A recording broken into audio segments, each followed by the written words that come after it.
வணக்கம் மக்களே. இந்த காணொலிக்கு இன்ட்ரோ கிடையாது, ஏன்னா ரெண்டு பேரும் இந்த காணொலிக்கு சேர்ந்து கொடுக்கலான் இருக்கோம்.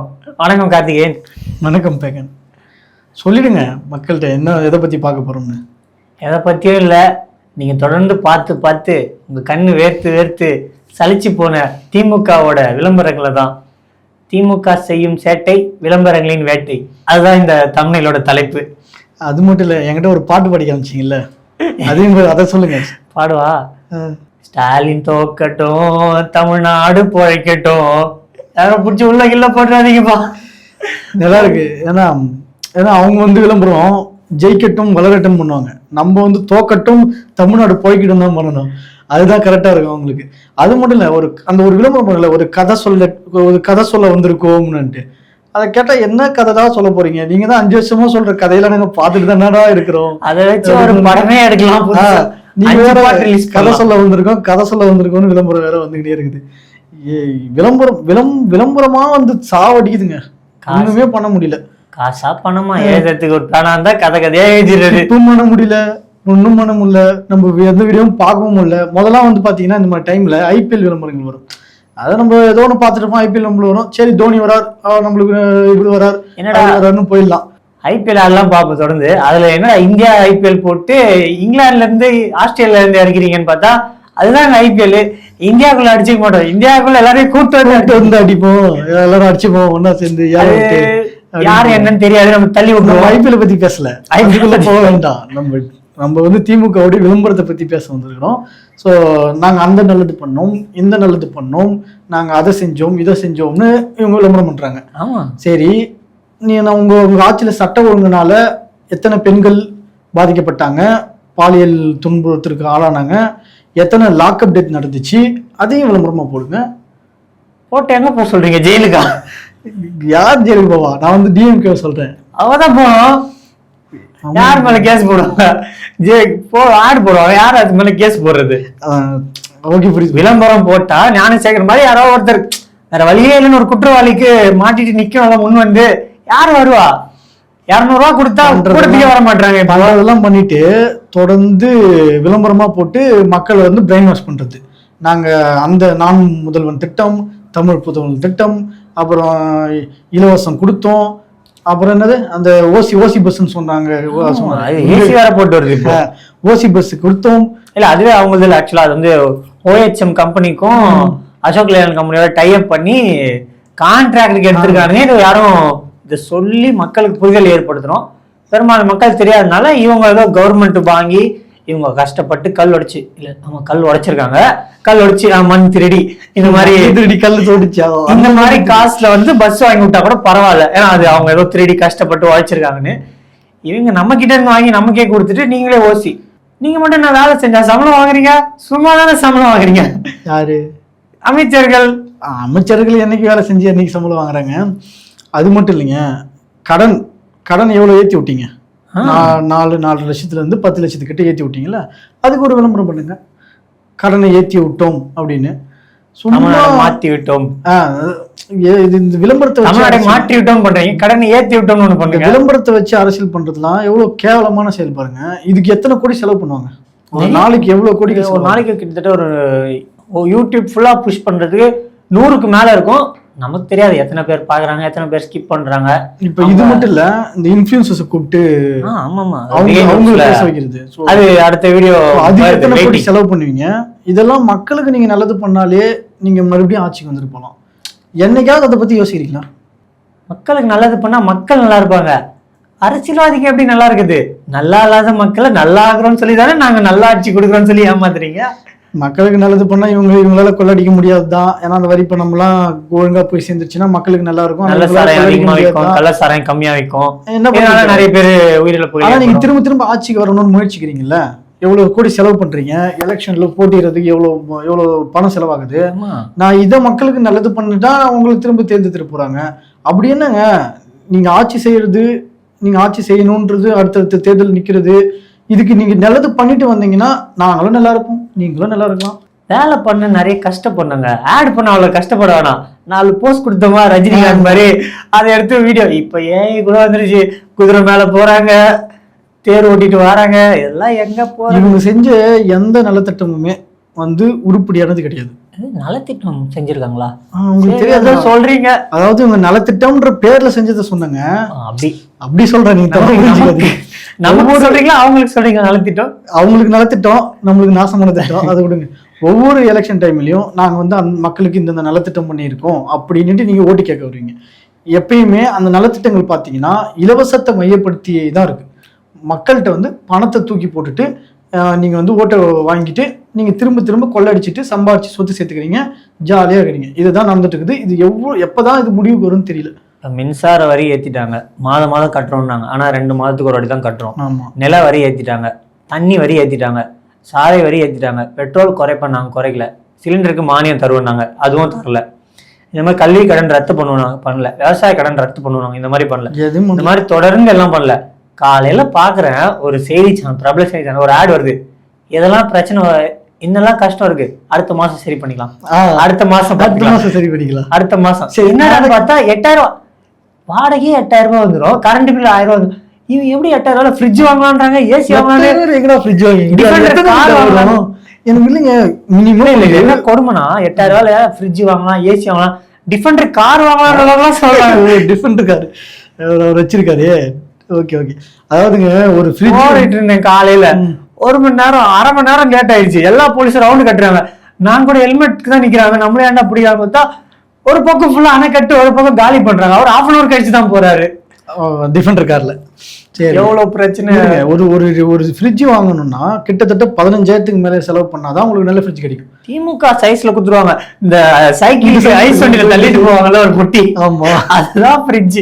அதுதான் உள்ள ஒரு கூலிங் இதை போட்டு காயில ஒயர் மட்டும் சொல்லிட்டு நல்லா தீப்பொட்டி சைஸ்ல ஃப்ரிட்ஜ் குடுத்துருவாங்க. ஏற்கனவே இந்த விடியல் பயணம் சொல்லிட்டு பண்ணிட்டு அது ஓசின்னு சொல்லி காமிக்குது. பத்தாதா? மக்களை அவமானப்படுத்துறது போதாதா? இன்னமும் நீங்க வந்து இன்னமும் வந்து நீங்க இலவசத்தை கொடுத்துட்டு நாளைக்கு நாங்க அதை செஞ்சோம், எங்களால தான் நீங்க பிழைக்கிறீங்க, அது திமுக இல்லைன்னா நீங்க உங்களால பொழப்பே நடத்த முடியாது, உங்க வீட்டுல இருக்கிற எல்லாமே டிஎம்கே தான் கொடுத்துச்சு, வேலை கொடுங்கடா, அவங்க சம்பாதிச்சுப்பாங்கடா, தன்மானத்தோட வாழ வைக்கிறானா பாத்தீங்களா? உங்க வேலையை விட்டு போனாலே போதும், வேலைனா ஆட்சியை விட்டு போனாலே நாங்க போச்சுப்போம். நீங்க இதுக்கு பார்த்தா அவங்களால பிழைக்க முடியாது, பொழப்பு கேட்கறது தான் உங்களோட பேர் போன வேலை. இந்த விளம்பரத்துக்குள்ள வந்தோம்னா இந்த மடிக்கணினி கொடுத்தாங்கல்ல, அதை வச்சு விளம்பரம் பண்றாங்க, அதனால வந்து உபயோகமா இருக்கு அப்படின்னு. அந்த உபயோகமா இருக்குது மடிக்கணினி கொடுத்ததுன்னா நீங்க ஆட்சிக்கு வந்ததுல தானே கொடுத்துருக்கணும். வேலை எப்படி பார்க்கும் 5 வருஷத்துல, அது 6 மாசத்துலயே புகை போயிடும். அதுக்கப்புறம் வந்து நான் வந்து மடிக்கணினி கொடுத்தா அது உனக்கு உபயோகமா இருக்குன்னு சொல்லி ஓட்டி கேட்க முடியாது. அந்த கணினிலேயே ஸ்டிக்கர் ஒட்டி டிவி கேட்காரங்க எடிட் பண்ணி போட்டுறாங்க. ஆமா, அவங்க தனிதகம் மடிக்கணினி ரிவ்யூ பண்ணி போட்டுருவாங்க. ஸ்டாலின் மடிக்கணினி இந்த லட்சணத்துலன்னு சொல்லிட்டு உங்க ஆட்சி மாதிரியே இருக்கு. அதனால என்ன பண்ணுவாங்க, இவங்க எப்படியும் தரமானது கொடுக்க போறது இல்ல, எப்படியும் அது லோ குவாலிட்டி தான். அதை வந்து கடைசி 6 மாசத்துல கொடுத்துட்டு நான் கொடுத்தேன், அதனால உங்களுக்கு உபயோகமா இருக்குதுன்னு சொல்லிட்டு நான் ஓட்டு கேட்கலாம். அது ஒரு 3 மாசம் ஒர்க் பண்ணும், அதுக்கப்புறம் தூக்கி குப்பையில போட்டுட்டு தான். இதெல்லாம் ஓட்டுக்கு தான் இந்த நமக்கு இந்த பொட்டி, இதெல்லாம் ஒரு பொழப்பு, இதெல்லாம் ஒரு பொழப்பாங்க. இப்படிலாம் வந்து ஆட்சிக்கு வரணும், இப்படிலாம் வந்து நீங்க இந்த மாதிரிலாம் பொழப்பு பிடிக்கணும்னு. இப்ப அடுத்து இந்த மகளிர் உரிமை தொகைக்கு ஒரு ஆடு வரும். என்னன்னா 1000 ரூபாய் கொடுத்துதான் நாங்க 2000 ரூபாய் மாத்தணும்னு. இப்போ மக்களை நீங்க எதுக்கு பிச்சைக்காரங்கள் ஆக்குறீங்கன்னு தெரியல. உங்கள்கிட்ட வந்து மக்கள் கையேந்திக்கிட்டே இருக்கணுமா? மக்கள் வந்து என்ன பண்ணணும், உங்களுக்கு ஓட்டு போட்டுட்டு ஐயா சாமி 1000 ரூபாய் கொடு, ஐயா சாமி 2000 ரூபாய் கொடு. என்னங்க இதெல்லாம்? நான் என்ன கேட்குறேன்னா, ஒரு மாநிலத்தை நீங்கள் வளர்ச்சிக்கு பாதைக்கு கொண்டு போகணும்னா ஒரு தொழில் மூலியமாக வளரணும். இப்போ மகளிர்கள் வந்து சுய தொழில் செஞ்சு வளர்ற மாதிரியும், அதுக்கப்புறம் இந்த கிராமப்புறங்களில் வேளாண்மை சார்ந்த தொழில்கள் உருவாக்கி அது மூலியமா வளர்ச்சியை நோக்கி போற மாதிரியும், அப்படி குடும்பங்களுக்குள்ள பொருளாதாரம் அதிகம் அப்படி சொல்றேன் நான். வளர்ச்சி எடுக்கணும்ன்றீங்க. அதாவது இந்த பெரும் முதலாளிகள்லாம் பெருநிறுவனங்கள்லாம் இருக்குங்க, அதெல்லாம் ஒரே தொழில ஒருத்தனே செஞ்சுக்கிட்டு பலாயிரம் கோடி சம்பாதிச்சுட்டு இருப்பான். ஸோ அந்த மாதிரி விஷயத்தெல்லாம் வந்து நீங்க ஸ்ப்ரெட் பண்ணி விடணும். இந்த மூலப்புள்ளி இருக்கிறத விடக்கூடாது. இப்படி நீங்க இது பண்ணும்போது எல்லாருக்கும் பொருளாதாரம் வரப்போகுது, அவன் வருமானத்தை வச்சுட்டு வாழ்ந்துட்டு போறான். நீங்க என்ன பண்றீங்க, 1000 ரூபாய் கொடுக்குறீங்க, இப்ப அடுத்தது 2000 ரூபாய் கொடுக்குறேன்ட்டு வரீங்க. அவங்க பாவம் ஏமாளி, அவங்க என்ன பண்றது, சரி வேற யாரும் இப்ப இந்த ஓட்டு ஸ்பிளிட் பண்ற ஒரு அரசியல் வேற நடக்குது, ஓட்டு பிரிவு. சரி, அவங்க என்ன நினைப்பாங்கன்னா, இந்த திமுக ஓட்டு போட்டா 1000 2000 ஆகுது, முதல்ல வந்து 1000 ரூபாய் கொடுத்ததுல வந்து 500 ரூபாய் இதுக்கு போயிடும், டாஸ்மாக்கு போயிடும். இப்ப 2000 ரூபாய் கொடுக்குறாங்க, 500 ரூபாய் போச்சுன்னா 1500 ரூபாய் இருக்குமே அப்படின்ற நினைப்புல அவங்க புத்தி மாற செய்யும். இது இந்த மாதிரி ஒரு அரசியல் நடந்துட்டு இருக்குது அன்னைக்கு. காசு வர அன்னைக்கு மட்டும் தான் மக்களுக்கு சந்தோஷம். ஆனா காசு வர நாளை தவிர்த்து மத்த எல்லா நாளுக்கும் மக்களுக்கு தான் பெரிய கஷ்டம், இவங்களுக்கு தான் சந்தோஷம். ஏன்னா எவ்வளவுக்கு எவ்வளவு இன்னொரு பக்கம் இந்த விஷயங்கள்ல இவங்க நாங்க நல்லது பண்ணோம், எங்களால மக்கள் பயனடைகிறாங்கன்றது ஒரு பணம் கொடுத்து சொல்றாங்களே, சும்மா அந்த 1000 500 2000 இதெல்லாம் இவங்க அப்பா வீட்டு காசுல ஒண்ணும் எடுத்து கொடுக்கல. ஆமாமா, வெறும் மஞ்சள் பை எடுத்து வந்தாரு. பேசிட்டே இருக்கும்போது சரி ஓகே, மஞ்ச பையா ஒரு ரயில் ஏறி வந்தாரு, அது கதை இருக்குது. அவர் சம்பாதிச்சு, நான் அவரை சொல்லுங்க, நான் வேற ஒருத்தர சொல்றேன். யார் வேணா வரலாங்க, நானே மஞ்சள் பையில தான் எடுத்துட்டா போயிட்டு வரேன். தப்பிச்சுக்கிறீங்களா? சரி ஓகே. அதாவது அவர் வராரு, சரி நானும் ஓப்பனா பேசுறேன், நீங்க வேணா தப்பிச்சுக்க. நீங்க திருவண்ணாமலையில இருந்து மஞ்சள் பேசுறோம், நீங்க வேணா சொல்லிக்கோங்க. சரி, இப்ப அவர் வந்தாரு, ரயில் ஏறி வந்தாரு. அவர் சம்பாரிச்ச சொத்தை ஒண்ணும் நீங்க மக்களுக்கு கொடுக்கல. மக்கள் வரி பணத்துல நீங்க இந்த இது பண்றீங்க, ஆட்சி நடத்துறீங்க. பத்தாக்குறைக்கு இந்த இலவசத்துக்கு நீங்க கடன் வாங்குறீங்க. எவன் கட்டுறது? நீ மட்டும் வாங்கி வச்சுட்டு நீ மட்டும் கிளம்பிடுவேன். உங்ககிட்ட அங்கங்க எங்கேயாவது சுவிஸ் பேங்க்ல இருக்கும், பல வெளிநாடுகள்ல உங்ககிட்ட சொத்து இருக்கும், அபுதாபி. நீ எங்கேயாவது நாளைக்கு ஏதாவது பிரச்சனை வந்துச்சு, பொருளாதார வீழ்ச்சி வந்துச்சுன்னா நீ மட்டும் அந்த ராஜபக்ஷ தப்பிச்சு ஓடின மாதிரி ஓடிடுவேன். அவங்களுக்கு இருக்க காசுக்கு விஜய் மல்லையா மாதிரி பிளாஸ்டிக் சர்ஜரி பண்ணிட்டு கூட அரபு நாட்டு அதிபர் மாதிரி கை காமிச்சிட்டு போயிடுவாங்க. சோ நம்ம மக்கள்கிட்ட என்ன சொல்றோம்னா, இந்த இலவசத்துக்கு ஏமாறாதீங்க, தயவு செஞ்சு. ஓட்டுக்கு பணம் கொடுக்கறதுக்கு ஏமாறாதீங்க.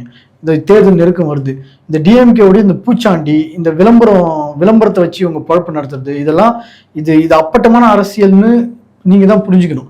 உங்களுக்கு நிரந்தரமான தேவை எப்படி சரியாகுது, இந்த தற்காலிகத்தை பார்க்காதீங்க. நிரந்தரமான தேவை எப்படி சரியாகுது, அதுக்கு யார் உங்களுக்கு சரியான திட்டங்களை அறிவிக்கிறாங்க, தேர்தல் அறிக்கையில யார் என்ன பண்றாங்கன்னு சொல்றாங்களோ அதை பார்த்துட்டு ஓட்டு போடுங்க. இந்த மாதிரி தற்காலிகமா நீங்க நல்லா இருக்கலாம், தற்காலிகமா 1000 2000 வருதுன்ட்டு மாசம்னு. ஆனா இதே இப்ப இன்னும் கடன் அதிகமாயிட்டு இருந்தா கவர்மெண்டால கொடுக்க முடியாது. நாடு திவாலா இதுதான் சொல்றேன். கொடுக்க முடியாத பட்சத்துல அன்னைக்கு எல்லாருமே நம்ம கஷ்டம் தான் படுவோம். 1 லட்சம் 1.5 லட்சம் கிட்ட நம்ம தனிநபர் மேல கடன் வாங்கியிருக்காங்க. இருக்கு நாட்டு கடனை பிரிச்சா ஒரு நபர் மேலே 1.5 லட்சம் கிட்ட வருது. ஸோ இவ்வளவு கடன் இருக்குது. மேலும் மேலும் இவங்க அதிகரிச்சுட்டு போறாங்க. அது 1000 இருந்து 2000ன்றது, இந்த தமிழ் புதல்வன் திட்டத்துக்கு புதுமை பெண்ணுக்கு 1000 இருந்து 1500ன்றது. படிக்கிற பசங்களுக்கு அந்த காசை வச்சு காலேஜோட இன்ஃப்ராஸ்ட்ரக்சர் ஏற்படுத்தி தொலைங்க. காலேஜ்ல இப்ப ஃபுல்லா தியரி தான் சொல்லி தராங்க. பெரும்பாலும் காலேஜ்ல அவங்க இப்ப பெரிய பெரிய சிஐடி ஐஐடி அண்ணா யூனிவர்சிட்டி மாதிரி தான் தியரி இல்லாம லேபு பிராக்டிக்கல் இருக்கு. பெரும்பாலும் காலேஜ் தியரிஸ் இருக்கு. இந்த காசை தியரிக்கு இல்லாமல் லேபு பிராக்டிக்கல் இந்த மாதிரி இதுக்கு அதிகமாக செலவு பண்ணும்போது அவங்களுக்கு பிராக்டிக்கல் நாலேஜ், அது அவங்க துறை சார்ந்த அறிவை வளர்த்துக்கிறதுக்கு அவங்களுக்கு ரொம்ப உதவியா இருக்கும். அது மூலமா அவங்க முடிச்சுட்டு வேலை இல்லைன்னு கஷ்டப்பட வேணாம். பிராக்டிக்கல் நாலேஜ் அது அவங்க தனியா ஒரு தொழில் சின்ன அளவுல ஒரு சிறு தொழில் கூட வச்சுக்கலாம், சிஎன்சி அந்த மாதிரி கூட. ஆனா இவங்க அந்த மாதிரி எல்லாம் சொல்லி கொடுத்தா வளர்ந்துருவாங்க. உண்மையிலே இவங்க ஒரு கம்பெனில இவங்க கொண்டு வர கார்பரேட் கம்பெனிக்கு வெளிநாட்டு கார் உற்பத்தி நிறுவனங்களுக்கு போயிட்டு உட்காந்து பட்டன் தட்டின்னு இருக்கணும். அதுதான் இவங்களுக்கு. இவனா ஒரு கம்பெனி சின்னதாக ஆரம்பிச்சிட்டா கூட போக போக வளர்ந்துடலாங்க. ஏன்னா அது வேலை நிறைய இருக்கு, செய்யறதுக்கு ஆட்கள் தான் கம்மியா இருக்காங்க. அதனாலதான் எல்லாம் கார்பரேட் கம்பெனிக்கு சப்ளை ஆக மாட்டாங்க. இவங்களும் கார்பரேட் தான் சப்ளை பண்ணுவாங்க. ஆனா தனி நபரா இருக்கும்போது இவங்க சின்னதா போட்டு இவங்க தனியா இவங்களோட வளர்ச்சி இவங்க கையில இருக்கு. இவங்க வேணுன்றப்போ ஒர்க் பண்ணலாம், இவங்க நிறைய பண்ணலாம். அதெல்லாம் பண்றதை விட்டுட்டு சும்மா இதெல்லாம் ஒரு அமௌண்ட்னு இவங்க கொடுத்துனுக்குறாங்க. இதையும் உங்க மக்கள் வாங்கிக்கணும், அவங்களுக்கு ஓட்டு போட்டு ஜெயிக்க வச்சிட்டீங்கன்னா நாடு நாசமா தான் போகுது. இது குறிப்பா கல்லூரி மாணவர்களுக்கு தான். ஏன்னா அவங்களுக்கு தான் 18 வயசுக்கு மேல கல்லூரி பள்ளிகள் கொடுத்தா யாரும் ஓட்டு போட மாட்டாங்க. அதனால ஓட்டு இவங்களுக்கு இருக்கு. அப்ப இவங்களுக்கு நம்ம இவங்க ஓட்டை கவர்றதுக்கு என்ன பண்ணணும்? தமிழ் புதல்வன். அப்பட்டமான ஒரு அரசியல் கேவலம் இதெல்லாம். இந்த மாதிரி சின்ன சின்ன விஷயங்களுக்கு இந்த காசை தூக்கி போட்டுட்டு இவங்க ஆட்சி நடத்துற லட்சணம் நம்ம பார்த்துருப்போம். இந்த 5 வருஷத்துல எவ்வளவு பிரச்சனைகள், எவ்வளவு லாக்அப் டெத்து, எவ்வளவு பாலியல் பிரச்சனைகள், அதுக்கப்புறம் அந்த போதைப் பொருள் விஷயங்கள்லாம் வந்துச்சு. அதை வித்தது, கள்ளச்சாராயத்தினால பாதிக்கப்பட்டது. என்னதான் சட்ட ஒழுங்கு ரொம்ப கேவலமான நிலையில போயிருக்கு. 28 பேருக்கு மேல லாக்அப் மரணங்கள், ரவுடிசம் அதிகமாயிருக்கு, கொலைகள் அதிகமாகுது. அந்த மாதிரி கட்சி தலைவரை வெட்டி கொண்டாங்க. இவ்வளவு விஷயம் இருக்குங்க. இவ்வளவு விஷயம் இதெல்லாம் கம்மி, இன்னும் நிறைய இருக்கு. நம்ம டேட்டா எல்லாம் எடுத்தோம்னா அது நிறைய போகும். அதெல்லாம் சொல்லணும்னா இவ்வளவு கொடுமையான, இவ்வளவு கேவலமான ஆட்சி நடத்தி வச்சிருக்காங்க. இதை வந்து எதன் மூலியமா சரி பண்றாங்க, இவங்க சரி பண்ண முயற்சிக்கிறாங்க மக்கள்கிட்ட அப்படின்னா, சரி பண்றல இவங்க என்ன முயற்சி எடுக்கிறாங்கன்னா விளம்பரத்தை வச்சு சரி பண்ணிப்போம் அப்படின்னு ஒரு ஒரு ஒரு இத்து போன அரசியல். இதெல்லாம் ஆதி காலத்துல இருந்து இதுதான் பண்ணிட்டு இருக்காங்க. அது இப்பெல்லாம் பேப்பர் ஆடு அப்படி, அதுக்கப்புறம் டெலிவிஷன் ஆடு, அந்த மெயின் ஸ்ட்ரீம் மீடியா, இப்பெல்லாம் யூடியூப் வந்துருச்சு. ஸோ கோடிகளை எடுத்து தூக்கி போட்டோம்னா அப்படியே விளம்பரம் எல்லா செல்லுக்கே ஆள் இருக்காங்க கோடி. அது விடுங்க, ஒரு நம்ம பைக்ல போயிட்டு இருப்போம், டக்குன்னு நம்மளுக்கு கால் வரும், எடுத்து பேசினா ஓட்டு போட்டுங்க அப்படின்னு வருது. இதில் நீங்கள் யூடியூப்னு சொன்ன ஞாபகம் வருது. இப்போ யூடியூப் அதாவது சமூக வலைத்தளங்கள் மட்டும் இல்லைன்னா இவங்க கிட்ட இருக்க மீடியா கண்ட்ரோல் வச்சு தமிழ்நாட்டில் உண்மையிலேயே தேனாரும் பாலாரும் ஓடுது, நல்லாட்சி நாட்டி தமிழ்நாடு அமெரிக்காவா மாறிச்சுன்ற அளவுக்கு அஜெண்டாவை உருவாக்கிடுவாங்க. அப்படிதான் வந்து ஒரு இது பண்ணுவாங்க. அப்படிதாங்க ஆதி அப்பதெல்லாம் பண்ணிட்டு இருந்தாங்க. சமூக வலைத்தளங்கள் இருக்கிறதுனால மக்களுக்கு கொஞ்சம் தெரியும் உண்மையிலேயே இவ்வளவு பிரச்சனைங்க நடக்குது. இப்போ நம்மள மாதிரி பேசுறவங்களுக்கு ஃப்ரீடம் இருக்கிறதுனால பேசி ஏதோ நம்மளால முடிஞ்சவங்களுக்கு புரிதல் ஏற்படுத்துறோம். நான் சொன்னேன்ல ஃபோன் வருது, என்னங்க அது, இதுக்கு முன்னாடி எல்லாம் எல்லாம் இல்லை, ஃபோன் ஒரு எமர்ஜென்சில நம்ம வண்டி ஓட்டு வார்னிங் புயல் வரும், ஒரு ஆம்புலன்ஸ் டிரைவர் ஓட்டிட்டு இருப்பாரு, டக்குன்னு ஏதோ கால் வருது, ஏதோ ஆக்சிடென்ட்ல நினைப்பாரு, எடுத்து பார்த்து விடியலாட்சிக்கு ஓட்டு போட்டுருங்க அப்படின்னா என்ன அது, விடியத்துக்குள்ள அவங்க அவ்வளவுதான்.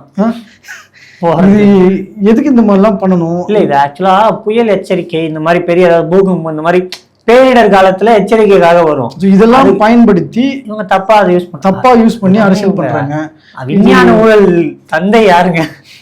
அங்க இருந்து வந்துட்டு இதெல்லாம் பண்ணாம எப்படிங்க? எந்த அளவுக்கு டெக்னாலஜி யூஸ் பண்ணணும் இதெல்லாம் நல்லா தெரிஞ்சு வச்சுக்கிறாங்க. சோ திமுக நல்லது இல்லை, எப்படி அதை வச்சு அதான் எப்படி அதை தப்பா யூஸ் பண்ணி நம்மள வந்து நல்லவர்கள் மாதிரி காமிச்சிட்டு அடுத்த தடவை ஆட்சிக்கு வரன்றத பாக்குறாங்க. மக்கள் தயவு செஞ்சு புரிஞ்சுக்குங்க, திமுகவை திரும்ப வர விட்டுறாதீங்க, ஓட்டு தயவு செஞ்சு போட்டுறாதீங்க.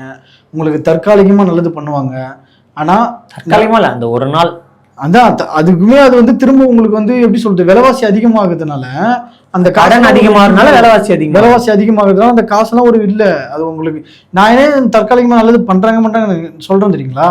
அவங்க அப்படி நினைச்சுக்கிறாங்க. நான் எனக்கு தெரியும் அது நல்லதே கிடையாது தெரியும். இவங்க அப்பட்டமான அந்த கேவலமான அரசியல் இது. இவங்க இந்த அரசியல் வந்து மக்களுக்கு புரிய மாட்டேங்குது. அது இந்த சூழ்ச்சி அரசியல் புரிய மாட்டேங்குது. நம்மள மாதிரி கிராமத்துல வயதான பெரியவங்க 8,000 ரூபாய் வருது, காசு தாங்க பாக்குறாங்க மக்கள். ஒரு நாளுக்கு அவங்களுக்கு ஒரு நாள் 8,000 ரூபாய் வருது, 1000 ரூபாய் வருது, 1500 ரூபாய் வருது, 2000 ரூபாய் வருது. இதையே பாத்துட்டு இருந்தா இதையே அவங்க யோசிச்சு நம்ம கரண்ட் பில் எவ்வளவு கட்டணும், போன ஆட்சியில எவ்வளவு கட்டணும், மின்சார வரி எவ்வளவு கட்டணும், தண்ணி வரி எவ்வளவு கட்டணும், நில வரி எவ்வளவு கட்டணும், ரோட் டாக்ஸ் எவ்வளவு கட்டணும், இதெல்லாம் மக்கள் சரி பார்த்து கேள்வி கேட்டாலே ஓட்டு கேட்கறவங்க கிட்ட அந்த அளவுக்கு அறிவு கொண்டு போய் சேர விடமாட்டாங்க. இவங்க இப்ப நம்ம வந்து இந்த மாதிரி பேசுறோமா, இதே யூடியூப் சமூக வலைதளங்கள்ல சில பேர் வந்து அவங்களுக்கு ஆதரவா முட்டு கொடுக்கறது, அவங்க நல்லது பண்ணிட்டாங்கன்றது இந்த எச்ச காசுக்கோசரம் அந்த மாதிரி கேவலமான ஒரு இதுவும் பண்ணிட்டு இருக்காங்க. அந்த ப்ரொமோஷன் பண்ற மாதிரி. உனக்கு என்ன வேலை, நீ ஃபுட் ரிவ்யூ பண்ண, நீ இந்த டெக்னிக்கல் ரிவ்யூ பண்ண, லேப்டாப் ஃபோனுன்ட்டு, அதுல உனக்கு வருமானம் வருது போதாதா? காமெடி பண்ணு, உனக்கு அதெல்லாம் பத்தாதா வருமானம்? பணம் கொட்டணுமா? அப்படியே 1,00,000 சம்பாதிக்கிறேன்னா அதை வச்சு உன்னால வாழ முடியாது. கோடியில உனக்கு வருமானம் வருமா? கூட இருந்தாதான் கோடி வரும். அதனாலதான் கூடி வாழ்ந்தால் கோடி நன்மை. அந்த மாதிரி கூட இருந்தா கோடி வரும். சரி, இந்த மாதிரி நாளைக்கு நீங்க இந்த மாதிரி செஞ்சுட்டு நீங்க இருக்கிறீங்கன்னா இந்த காசு உங்களுக்கு இருக்குதுன்னு வச்சுக்கோங்க. ஆனா இதனால இந்த காசு எப்படி வந்துச்சு உங்களுக்கு? இந்த மாதிரி ஆளுங்களுக்கு சப்போர்ட் பண்ணி இவங்களுக்கு ப்ரொமோஷன் பண்ணி வர காசு ஒட்டுமா? அது மக்களுக்கு துரோகம் செய்யற மாதிரி. நீங்க அதெல்லாம் குற்ற உணர்ச்சி இல்ல, கில்ட் இல்ல, போய் இந்த இத்து போன ஒரு கேவலமான கட்சிக்கு இந்த கொடுமையா ஆட்சி கொடுத்துச்சு, இந்த இதுக்கு போய் நீங்க முட்டு கொடுக்குறீங்க. எதிர்த்து பேசுனவங்க எவ்வளவு பேர் பாதிக்கப்பட்டு இருக்கிறாங்க. இப்போ ஒரு சக மனிதனுக்கு இப்ப இவங்க ஒரு யூடியூபர்லாம் இருக்கிறாங்க, அந்த மாதிரி தானே ஒரு யூடியூபர் மக்களுக்கு புரிதல் ஏற்படுத்துறாரு. ஸோ சக மனிதரை இந்த அளவுக்கு கொடுமைப்படுத்துறாங்களே அப்படின்னு ஒரு சப்போர்ட் கிடையாது, எதுவுமே இல்லை. இவங்களுக்கு முட்டு கொடுத்து தெரிஞ்சுக்கிறதுக்கு எங்கேயா போய் தூக்கு மாட்டி சாகலாம். இவங்க வளர்ந்ததுக்கு அப்புறம் சப்போர்ட் வரவங்க வேற, சப்போர்ட் பண்ணி வரவங்க சில பேர் வந்து இவங்க சப்போர்ட்லயே வளர்றவங்களும் இருக்காங்க. அப்படி இருக்கிறாங்க. நல்லா ஒருத்தர் நியூட்ரலா இருந்தாலும் இவங்க வந்து வாங்கிடுவாங்க விலை கொடுத்து கரப்ட் பண்ணி. இப்போ இவங்க வந்து முன்னாடி வாக்குறுதிகள் கொடுத்துருப்பாங்க 2021. அதுல நம்ம ரொம்ப லென்த்தா ஒரு 500 பேஜுக்கு போவோம். நம்ம சின்ன சின்ன விஷயங்களை சொல்லுவோம். பெட்ரோல் டீசல் விலையை வந்து நீங்க குறைப்பீங்கன்னு சொன்னீங்க. பெட்ரோல் விலை 5 ரூபாய், டீசல் விலை 4 ரூபாய். அன்னைக்கு வந்து பெட்ரோல் விலை 90 ரூபாய்க்கு மேல இருந்துச்சு, இன்னைக்கு அதிகரிச்சுட்டு இருக்குது. இவங்க தேர்தல் 2020க்கு வந்து 80 ரூபா கிட்ட இருந்தது. ஆமா, இவங்க ஆட்சிக்கு வந்ததுக்கு அப்புறம் அதுக்கு அன்னோனே increase ஆயிட்டே இருந்ததுங்க. இன்க்ரீஸ் ஆகிட்டே இருந்துட்டு குறைப்பாங்கன்னு பார்த்தா குறைக்கல. அப்போ அதுக்கு எதுக்கு அந்த வாக்குறுதி கொடுக்குறீங்க? ஏமாத்துறீங்க மக்களை. ஆமா, பெட்ரோல் டீ கூட 10 ரூபா இருந்து 5 ரூபா குறைய போறான்னு சொல்றாங்க. 10 ரூபாயிலிருந்து 5 ரூபாயில குறைப்பாங்களா? கிளாஸ் சைஸங்க என்ன, முன்னாடி சைஸ் இவ்வளவு பெருசு 100 ml, இப்ப 5 ml ஆகுனாங்க. இப்போ அந்த குழந்தைங்களுக்கு எல்லாம் ஒரு சொட்டு பாலாடையில ஊத்துவாங்களே, இல்லைன்னா பிளாஸ்டிக்ல குட்டி மூடி, இதுதான் 5 ரூபாய்க்கு டீ. விலைவாசியாக எல்லாமே நடக்கும். அப்புறம் வந்து நீங்க ஏடிஎம்கே கடன் வாங்கி வச்சிருச்சு, நாங்க அதை சீர் செய்யறோம், நீங்க நல்லா செஞ்சீங்க, சிறப்பா செஞ்சிட்டீங்க. ஏன்னா அதான் இந்த செஞ்சுட்டேன்றதா, அதுதான் இப்படி சொன்னீங்களா, செஞ்சுட்டோன்னு முடிச்சிட்டோம் அப்படின்னு. தமிழ்நாடு க்ளோஸ் முடிச்சிட்டோம். 4.5 லட்சத்துல இருந்து 9 லட்சத்துக்கு மேல 10 லட்சத்துக்கு மேல கடன் வாங்கி வச்சுக்கிறீங்க. இதை நீங்க கடனை சீர் செய்யறோம் அப்படின்னு நீங்க வாக்குறுதி கொடுத்துருந்தீங்க. அடுத்து சிலிண்டருக்கு மானியம் 100 ரூபாய் எங்க கொடுத்தீங்க? அறிக்கையில கொடுத்தாங்க, அவ்வளவுதான். அறிக்கையில கொடுக்கறதோட சரி, அவ்வளவுதாங்க. ஆட்சியே அதுதான் நடத்துறாங்க. அறிக்கையே ஆட், இது 2 வச்சுதான் விளம்பரம், தேர்தல் அறிக்கை, விளம்பரம், அதுக்கப்புறம் மக்களை ஏமாத்தத்துக்கு 4 திட்டம், அதை வச்சு ஓட்டி நிற்கிறது. சரி, அடுத்தது வந்து ஒரு முக்கியமான விஷயம், பக்கிங்ஹாம் கால்வாய் சீரமைக்கிறீங்கன்னு ஒரு வாக்குறுதி கொடுத்துருந்தீங்க. அமைச்சிட்டாங்களா? எங்க எல்லைக்கு படத்துல 2040ல வெள்ளக்காரன் கொடை வைக்கும் போது பக்கிங்ஹாம் கால்வாய் திறக்க மாட்டாங்களா? அவங்க ப்ரொடக்ஷன் கம்பெனில தான் முன்னாடிலாம் வந்து 40க்கு நாங்க ஆட்சியில இருந்தால் இந்த மாதிரி தமிழ்நாடு ப்ரொடக்ஷன் கம்பெனில எடுக்கிற படத்துல தாங்க நீங்க எல்லாத்தையும் காட்டுறீங்க. நாங்க அந்த மாதிரி ரியாலிட்டியில நடக்கணும் அப்படின்னு ஆசைப்பட்ட படம் ஃபுல்லா ஆடு, எல்லா படம் ஃபுல்லா. அடுத்தது இன்னொன்னு வந்து அம்மா உணவகத்தை மூடுனீங்க. அது வந்து நம்ம ஆட்சியை குறை சொல்றது, ஏடிஎம்கே ஆட்சி நல்லா நிறைய குறைகள் இருக்கு. வந்து அம்மா உணவுன்றது எல்லாருக்குமே ஒரு உதவியா இருந்தது. ஏன்னா இப்ப நம்ம சாமானிய மக்களுக்கு வந்து சமயத்திலயும் குறைந்த விலையிலேயே வந்து அம்மா உணவகத்துல உணவு கிடைக்கும், வயிறார சாப்பிடலாம். நானும் சாப்பிட்டுருங்க. சாமானிய மக்களுக்கு வந்து நம்ம நிறைய பேர் உணவு கிடைக்கும். சாமானிய மக்கள் எல்லாருமே, எளிமையான மக்கள், ஏழை மக்கள் எல்லாருக்கும் அது உதவியா இருந்துச்சு. மூடனீங்களா? கார்ல எல்லாம் வந்து சாப்பிட்டு எல்லாம் போயிருக்காங்க. மூடனீங்களா? ஆமா, மூடிட்டு நாங்க வந்து கலைஞர் உணவுன்னு பேர் வச்சு திறந்தீங்களா? ஆமா, திறந்துருக்காங்களே. எங்க? மெரினா கடற்கரையில தயிரோட வைக்கிறாங்களே தினமும். ஏங்க இப்படி மட்டும் தான் சேல்ஸ், இல்ல. அதாவது அவங்க பேர்ல இருக்க கூடாது, அவங்க இறந்துட்டாங்க, உங்க எல்லாமே உங்க பேர்ல தான் இருக்கணும். அது அப்படியே பேரை மாத்தி கூட செஞ்சிருக்கலாம். அதையாவது பண்ண மூடிட்டு கலைஞர் உணவுன்னு பேர் வச்சு பண்ணிட்டு திறக்கவே கிடையாது. ஏன் இப்படி வயிற்றுல அடிக்கிறீங்க? ஏழை மக்கள், எளிய மக்கள், சாதாரண மக்களுடைய வயிற்றுல சோத்துல அடிக்கிறீங்களே, நல்லா இருப்பீங்க. இப்போ வந்து இவ்வளோ தேர்தல் அறிக்கை கொடுத்து அதை ஒன்றுமே நிறைவேற்றாம இவங்க விளம்பரத்தை வச்சு ஆட்சிக்கு வந்துட்டா இப்போ மறுபடியும் அவங்க தேர்தல் அறிக்கையை கொடுக்குறாங்க. மாநில உரிமை, தொல்லியல் துறையில் வளர்ச்சி, தமிழ் வளர்ச்சி, இந்த வேளாண்மை, வேளாண்மை, உழவர் நலன், சமூக நீதி, இப்படி தலைப்புகளில் வந்து நீங்கள் மறுபடியும் ஒரு உருட்டி கொடுத்துருக்கீங்க. இதையும் நீங்கள் நிறைவேற்ற போகிறதில்ல, அது எங்களுக்கு நல்லா தெரியும். இதெல்லாம் நீங்கள் நிறைவேற்ற மாட்டீங்க. நீங்கள் எதை நிறைவேற்றுவீங்கன்னா, எப்படி வந்து நீங்கள் ஊழல் பண்ணீங்களோ, எப்படி வந்து ஒரே வருஷத்துல அந்த அவங்களுடைய அமைச்சரே ஆடியோ லீக் ஆச்சு பாருங்க, 30,000 கோடி ரிலீஸ் ஆச்சுங்க, 30,000 கோடி சம்பாரிச்சிருக்கு. அந்த மாதிரி வந்து அடுத்த டார்கெட் 50,000 கோடி ஒரு வருஷத்துக்கு. அது எப்படி கருப்பு பணத்தை வெள்ளை பணமா மாத்தலாம், ஓடாத படங்களை வச்சு அதை ஈடு கட்டி காணலாம். நம்ம ப்ரொடக்ஷன் கம்பெனி, இன்னும் 2-3 ப்ரொடக்ஷன் கம்பெனி பினாமி பேர்ல அதை வச்சு படம் எடுத்து, ஓடாத படத்துக்கு நம்ம கலெக்ஷன் அதிகமாச்சுன்னு சொல்லி படம்னு சொல்லும் போது ஞாபகம் வருது, அண்ணன் படம் வந்திருக்கு, ஆனா தம்பின்ற பேர்ல வந்திருக்கு. அது இப்போ வந்திருக்கு, எதனால வந்திருக்குன்றது பொதுமக்களுக்கு புரியும்.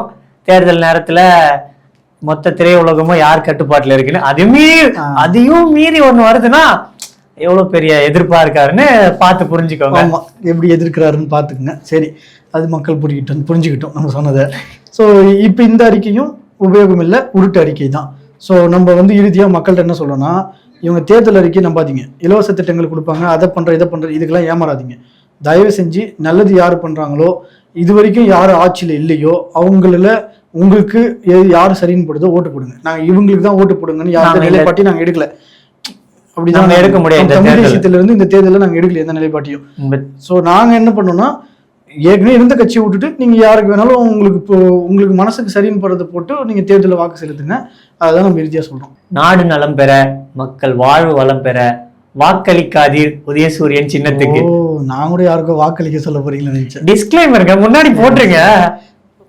ஆமா, உதயசூரியனுக்கு வாக்களிக்காதீர். அதோட நம்ம இந்த வீடியோ முடிச்சுக்கலாம். நன்றி, வணக்கம்.